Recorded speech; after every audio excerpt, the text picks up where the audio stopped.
हैं, जिनके चेहरे पर बालपन सी मासूमियत और वाणी में शास्त्रों की गहराई छिपी हुई है, जिन्होंने सिर्फ 13 साल की उम्र में घर छोड़ दिया और बन गए आज के युग के सबसे चर्चित संत प्रेमानंद जी महाराज।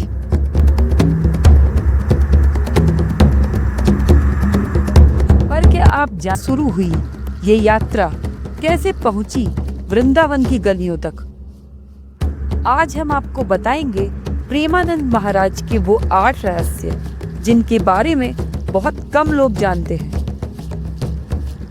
कहानी शुरू होती है कानपुर के एक सामान्य ब्राह्मण परिवार से, जहां एक अनिरुद्ध पांडे नाम का बालक बचपन में खिलौनों में नहीं बल्कि गीता और रामायण के श्लोक याद करने में मन लगाता था। कभी अचानक ध्यान में घंटों बैठ जाता तो कभी मंदिर में जाते ही आंखों से आंसू बहने लगते। घर वालों ने इसे खेल समझा, लेकिन शायद भगवान की लीला शुरू हो चुकी थी। 13 साल की उम्र, जब बच्चे अपनी जिंदगी की शुरुआत भी नहीं करते, तब अनिरुद्ध ने सब कुछ पीछे छोड़ दिया।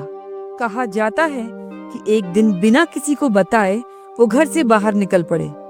कंधे पर एक झोला और होंठों पर बस एक नाम, राधे राधे। घर छोड़ने के बाद वो बनारस के घाट पर पहुंचे, जहां गंगा उनकी दूसरी मां बन गई।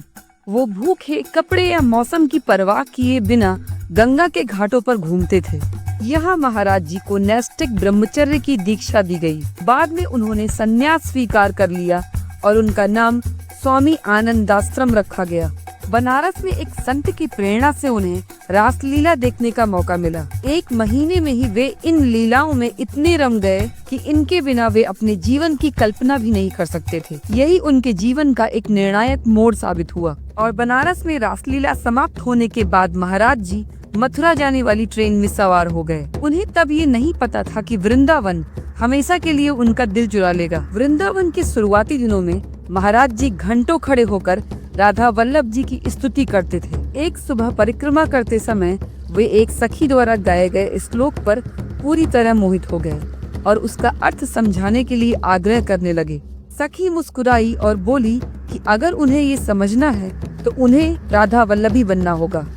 महाराज जी ने तुरंत उत्साहपूर्वक दीक्षा के लिए श्री हित मोहित मराल गोस्वामी जी से संपर्क किया और उन्हें राधा वल्लभ संप्रदाय में शरणागत मंत्र से दीक्षा दी गई और उन्होंने प्रेमानंद गोविंद शरण नाम अपनाया। यहाँ वो श्रीमद् भगवत कथा और राधा नाम का जाप करते थे। 2016 में उन्होंने श्री हित राधा केली कुंज ट्रस्ट की स्थापना की। प्रेमानंद महाराज जी के सत्संग केवल शब्दों का संगम नहीं, आत्मा का स्पर्श है।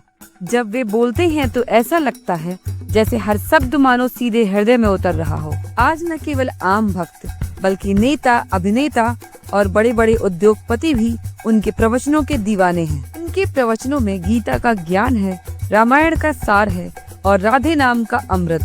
कहते हैं जब प्रेमानंद जी राधे राधे बोलते हैं तो वो ध्वनि दिल के भीतर तक जाती है और इंसान खुद को भगवान के करीब महसूस करता है।